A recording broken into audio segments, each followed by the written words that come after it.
Welcome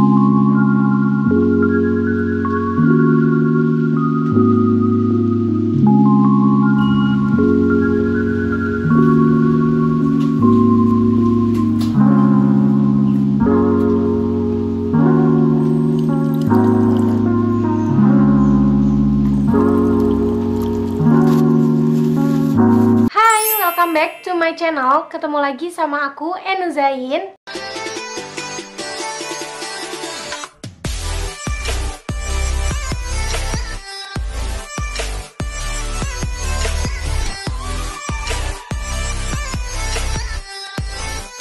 Di video kali ini aku mau sharing pengalaman aku kontrol behel. Nah, sebelumnya itu aku udah pernah juga sharing pengalaman aku kontrol behel, udah sampai part 3. Nah, ini itu part 4-nya. Di sini aku mau jelasin lebih detail kenapa harus kontrol behel, terus berapa biayanya, terus apa aja sih yang dilakukan saat kontrol behel. Di sini aku bakal jelasin itu semua. Seperti biasa, sebelum lanjut ke videonya, jangan lupa untuk subscribe channel aku dan klik lonceng di sebelahnya juga biar kalian nggak ketinggalan video-video terbaru dari aku kalau misalnya aku ada upload video baru di YouTube channel aku. So, buat teman-teman yang penasaran, keep on watching. Oke, sebelumnya aku mau kasih tahu dulu, aku dianjurkan sama dokter gigi aku untuk kontrol behel itu 1 kali dalam 1 bulan. Aku mau kasih tahu juga kenapa sih kita tuh harus kontrol behel 1 kali dalam sebulan, kenapa nggak 2 bulan sekali atau 3 bulan sekali gitu. Nah, itu menurut aku salah banget kalau misalnya harus kontrol behel sampai 3 bulan sekali atau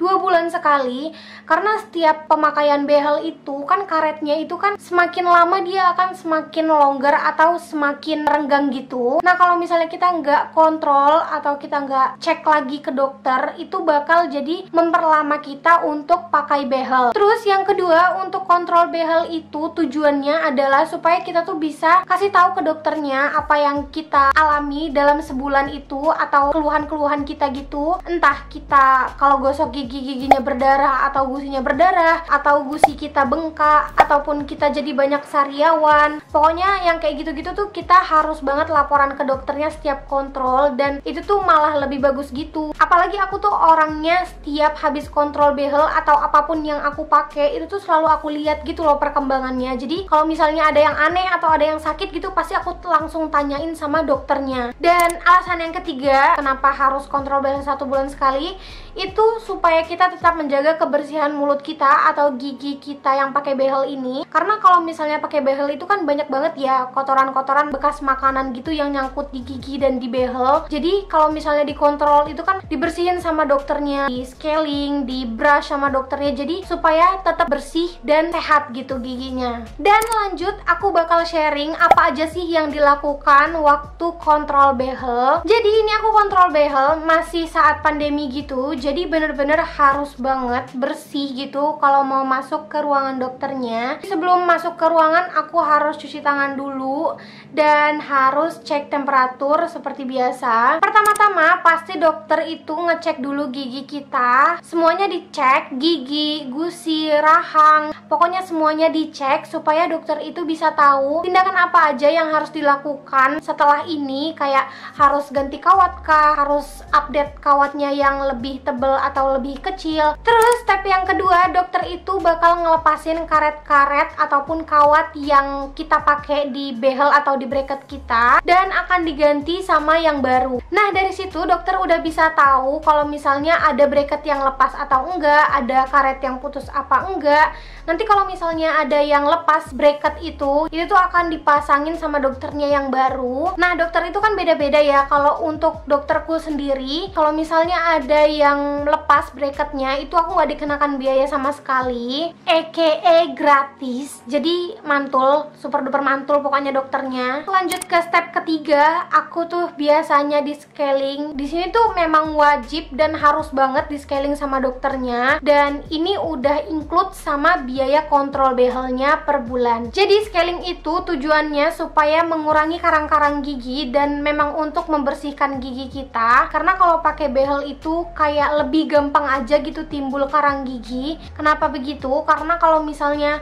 kita pakai behel itu lebih sering banget nyangkut-nyangkut makanan. Pokoknya kotoran kotoran-kotoran makanan bersisa itu pasti nyangkut di belakang bracket, dan itu akan menyebabkan timbulnya karang gigi. Karena karang gigi itu memang gak bagus banget untuk kesehatan gigi, karena dia itu bisa bikin banyak bakteri di mulut, bikin mulut jadi bau juga, dan ya bikin gigi itu jadi lebih terlihat kuning. Ya udah, kita lanjut ke step yang keempat. Nah, yang keempat ini dia tuh sama juga seperti scaling, cuman yang ini tuh pakai brush, jadi kayak di double cleansing gitu giginya. Setelah di scaling langsung di brush sama dokternya. Ini tuh part favorit aku karena bener-bener bikin bersih banget dan bikin seger.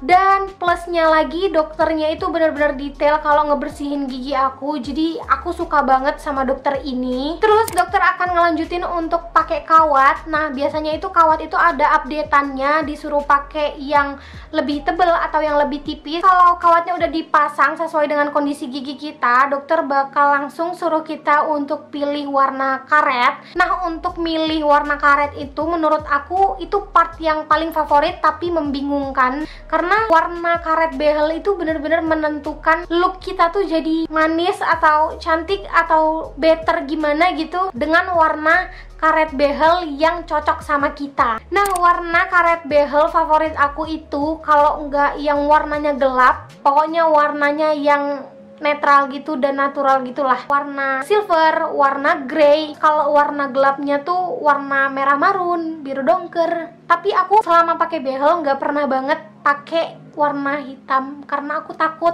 nanti kayak gigi yang nggak bersih gitu loh, kayak yang gigi hitam-hitam gitu kan, kayak orang ngelihatnya geli gitu kan. Tapi kalau orang lain aku lihat pakai karet warna hitam tuh bagus-bagus aja. Dan tips dari aku kalau misalnya mau pilih warna karet itu, menurutku jangan warna silver deh, karena silver itu 1 minggu atau 2 minggu aja itu dia udah menguning guys. Jadi jangan deh.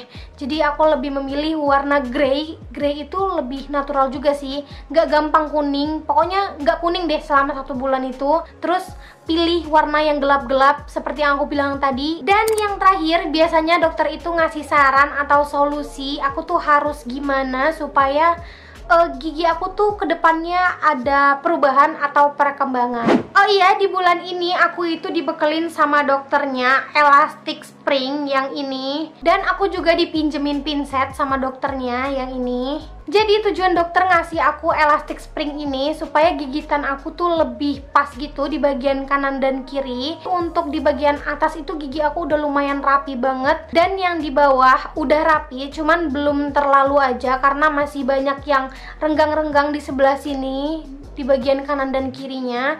Tapi untuk di bagian depannya udah rapi banget. Elastic spring itu kayak gini bentuknya ya, dia tuh kayak karet untuk dipasangin ke ujung-ujung gigi gitu supaya gigitannya lebih rapi seperti yang udah aku bilang tadi. Nah, ini aku dikasih 2 tipe, ini yang transparan, yang satu lagi aku dikasih yang warnanya lebih kuning kayak gini dan size-nya lebih kecil juga. Nah, ini aku bakal coba tunjukin ke kalian cara pakainya.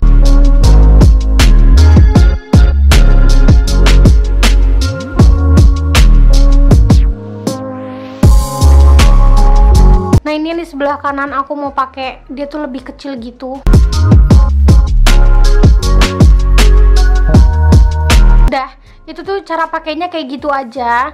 Tujuannya supaya gigitan aku di bagian taring ini lebih pas gitu. Nih, karena taring yang ini tuh lebih keluar gitu bentuknya kemarin. Ya, pokoknya kayak gitu. Aku jadi pakai spring sekarang di akhir video ini. Dan kalau aneh ya nggak apa-apa, karena memang kayak gini cara pakainya. Pasti teman-teman yang pernah main TikTok tuh udah pernah lihat juga, karena sempet viral sama yang orang-orang pakai behel kayak gini. Itu tuh sebenarnya ada tujuan dari dokter giginya, bukan untuk fashion atau untuk gaya-gayaan gitu. Sebenarnya agak aneh pakai ini, dan aku pakai ini tuh kalau misalnya aku di rumah aja. Kalau aku keluar atau aku pergi makan ataupun makan itu dilepas, karena dianjurkan sama dokternya kalau makan dilepas supaya tidak memperibet diri sendiri gitu. Nah, kalau kontrol behel itu dibutuhkan waktu kurang lebih 30-60 menit. Menurut aku itu nggak terlalu lama, karena kan banyak juga proses-prosesnya dari dokter. Dan untuk biayanya aku di Batam ini aku 400.000 untuk biaya kontrol behel per bulan, dan ada biaya adminnya 30.000. Menurut aku sendiri ini tuh sebenarnya pricey karena 400.000 gitu kan, tapi menurut aku worth it juga.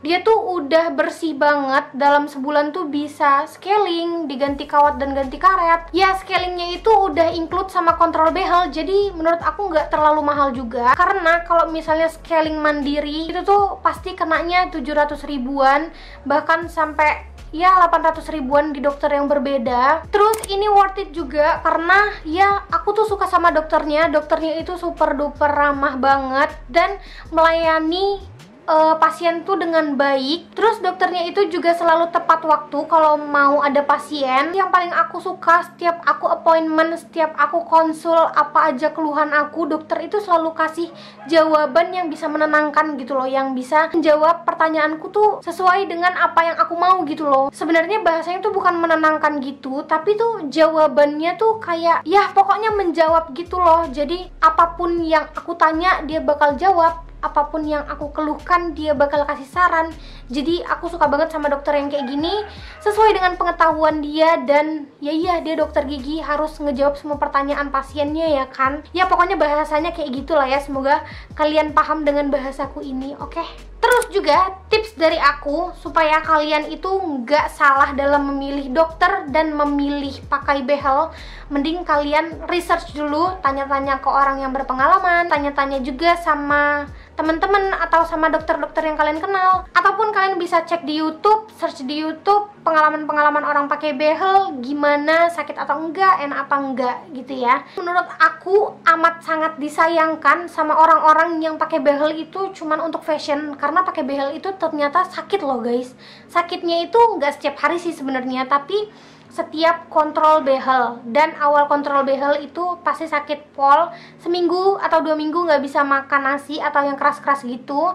Itu bener-bener kayak di penjara gigi ini, tau gak, kayak yang ditarik banget, ditekan banget, pokoknya sakit pol. Tapi sakitnya cuman sebentar, nggak selamanya gitu. Oke, segitu aja mungkin video aku kali ini tentang pengalaman aku pakai behel atau penjelasan aku tentang kontrol behel yang menurut aku udah cukup detail.